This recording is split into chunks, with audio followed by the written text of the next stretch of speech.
sommes contents de nous retrouver donc, pour la présentation de cette troisième leçon qui a pour titre « Une lumière sur mon chemin ». Je vous invite avant tout à prier. Je demanderai donc à Gétro de prier. Merci pour la Bible, merci pour les Écritures, merci Seigneur pour la possibilité de les creuser, de les sonder, de les étudier et d'en tirer de la nourriture, d'en tirer de l'eau fraîche qui rafraîchit nos esprits. Seigneur, c'est la prière que nous te faisons en Jésus-Christ. Amen. Amen. Amen. À l'école, on nous apprend qu'il y a plusieurs procédés afin de pouvoir décrire, exprimer une idée ou une pensée. Et parmi ces procédés possibles, il y a les métaphores. La métaphore consiste à prendre donc quelque chose d'assez concret pour illustrer quelque chose de plus abstrait. Et là, cette semaine, nous sommes appelés à utiliser et à méditer autour de métaphores utilisées pour pouvoir décrire la Bible, la parole de Dieu, la lumière. Et c'est vrai qu'utiliser la lumière pour décrire la parole de Dieu prend tout son sens, on comprend la fonction et le rôle de la parole de Dieu. Dès le départ, eh bien, la lumière est utilisée comme un symbole pour décrire les choses positives. On voit la lumière qui est décrite pour décrire Dieu lui-même. On dit dans la Bible que Dieu est lumière, que Dieu est à l'origine de la lumière. D'ailleurs, quand on dit Genèse, on nous dit que Dieu créa pour la première chose, en disant que la lumière soit et la lumière fut. On voit que ce symbole sera repris ici et là constamment, et on verra même dans le sanctuaire comment ce chandelier qui éclairait le sanctuaire était le symbole de la présence de Dieu dans ce sanctuaire. Cette lumière qui guidait le peuple d'Israël dans le désert était encore le symbole de la présence de Dieu parmi son peuple, pour protéger son peuple. Et dans le Nouveau Testament, Jésus, il sera dit de Jésus qu'il est la lumière. Je suis la lumière du monde, a dit Jésus. Et d'ailleurs, ceux qui suivent Jésus sont aussi appelés à être des lumières. Et ce symbole qu'on retrouve dans l'Ancien Testament, dans le Nouveau Testament, on le retrouve encore et encore à travers toute la parole de Dieu pour pouvoir décrire la fonction de cette parole dans nos cœurs et dans nos vies.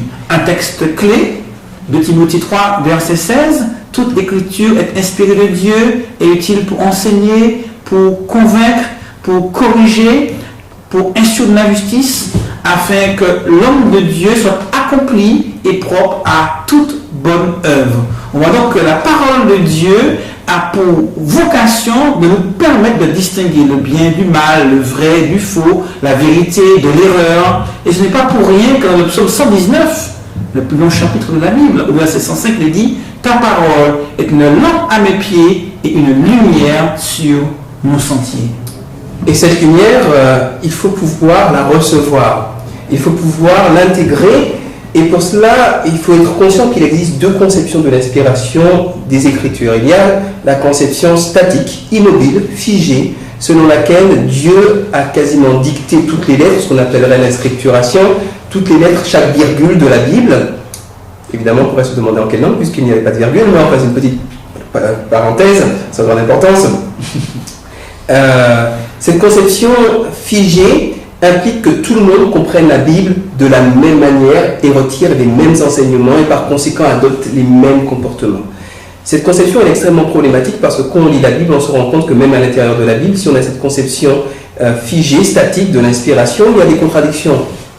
D'un côté, on vous dit tu ne tueras point, mais de l'autre côté, tu ne laisseras pas âme qui vive à Aïe ni à Jéricho, par exemple.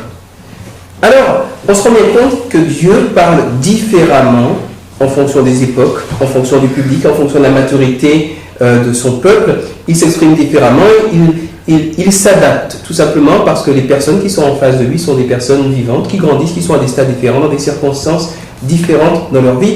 Et c'est là la deuxième conception de l'inspiration, c'est la conception dynamique de l'inspiration. Dieu inspire non pas la Bible, mais les êtres qui sont à l'origine de la rédaction du texte, des textes compilés qui ont donné la Bible, et il ne se contente pas d'inspirer les hommes qui écrivent, mais il doit également inspirer les hommes qui lisent. Et en fonction des besoins des hommes et des femmes qui lisent, en fonction du stade spirituel où ils en sont, en fonction de leur histoire, il va leur révéler des choses qui ne seront pas nécessairement les mêmes. Et je peux arriver à une conclusion particulière en lisant un texte inspiré par Dieu, véritablement, et mon ami Jean-Jacques ou mon ami Olivier, ou mon ami Richard qui est derrière la caméra, merci Richard, peut arriver à une conclusion différente qui puisse être également inspiré par Dieu. C'est très difficile à digérer parce qu'on a l'impression que quand quelque chose nous vient de Dieu, l'univers entier doit souscrire à l'enseignement et doit s'approprier cet enseignement. Or, ce que Dieu me dit, il ne me le dit pas forcément pour que l'univers entier le sache, mais il me le dit parce que j'en suis à un stade très spécial de ma croissance spirituelle et très spécifique. Et peut-être que ce qu'il me dit à moi va toucher un certain nombre d'autres personnes, mais pas toutes. Alors, c'est intéressant, c'est un peu frustrant parfois parce qu'on voudrait que tout le monde comprenne la Bible comme nous. Mais c'est beaucoup plus intéressant parce que dès lors que c'est Dieu qui inspire le rédacteur et qui inspire le lecteur, chacun recevant l'inspiration en fonction de là où il en est, les combinaisons d'interprétation sont quasiment infinies et il y a une richesse quasiment infinie dans les Écritures. C'est cela qui est beau, c'est cela qui est intéressant. Mais il faut avoir l'humilité de l'accepter, évidemment, c'est pas toujours facile. Puis le deuxième texte clé qui est utilisé dans cette leçon, c'est ce texte de Matthieu 10, versets 17 à 22, qui nous dit qu'en temps de persécution, la lumière nous sera donnée, que le Seigneur mettra dans notre bouche les paroles que nous aurons à prononcer. Alors je voudrais juste rappeler très brièvement, à vous de prendre le temps de poser les choses. Il est bon de se rappeler, en temps de persécution, de l'attitude de David lorsqu'il était persécuté par Saül et quand il avait en son pouvoir. Il est bon de se rappeler de l'attitude de Daniel persécuté par les satrapes, ce qu'il aurait pu faire, ce qu'il n'a pas fait. De Moïse qui était harcelé et persécuté par son propre peuple et de l'attitude qu'il a eue, qui était une attitude éminemment chrétienne de sacrifice. Il est bon qu'on est persécuté et qu'on espère que le Seigneur mette des mots dans sa bouche, de se souvenir de l'attitude de Jésus en face de ceux qui le persécutaient. Il a été parfois très ferme, mais également plein de pardon, d'abnégation et d'amour.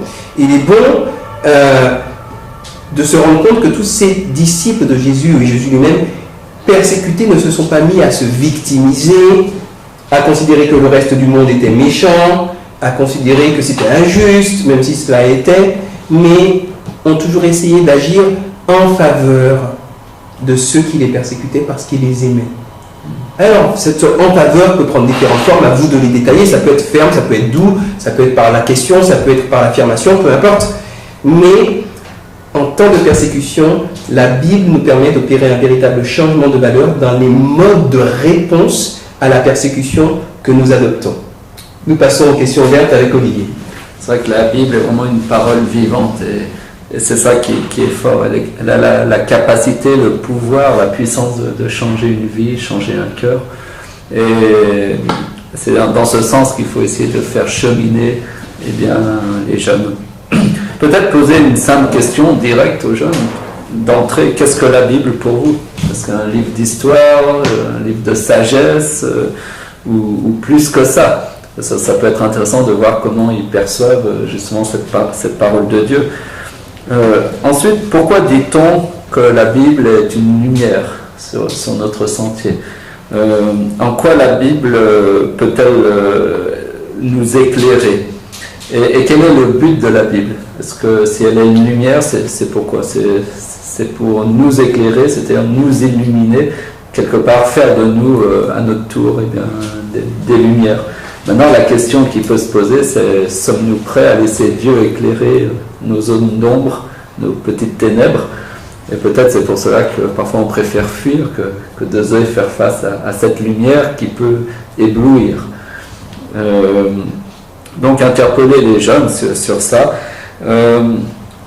Pourquoi des hommes ont donné leur vie pour la propagation de la Bible, de cette parole? Qu'a-t-elle de spécial? Et pour les jeunes, leur demander, est-ce qu'elle a quelque chose de spécial pour vous dans votre vie? Est-ce que vous avez pu faire l'expérience de la puissance de cette parole? Est-ce qu'on serait prêt à se battre pour cette vérité-là? Et peut-être on a quelque chose de très pratique, d'inviter les jeunes la semaine suivante, de peut-être trouver une occasion de prier, de trouver une occasion d'éclairer une personne de la gloire de Dieu, peut-être à travers un sourire, un service. Il y a des tas de manières et de les encourager à être une occasion de briller autour d'eux. Voilà peut-être les quelques pistes qu'on peut entreapercevoir. Nous vous remercions donc pour cette écoute et nous vous souhaitons de pouvoir véritablement cheminer avec Dieu à travers tout ce que sa parole aura su vous révéler. Au revoir.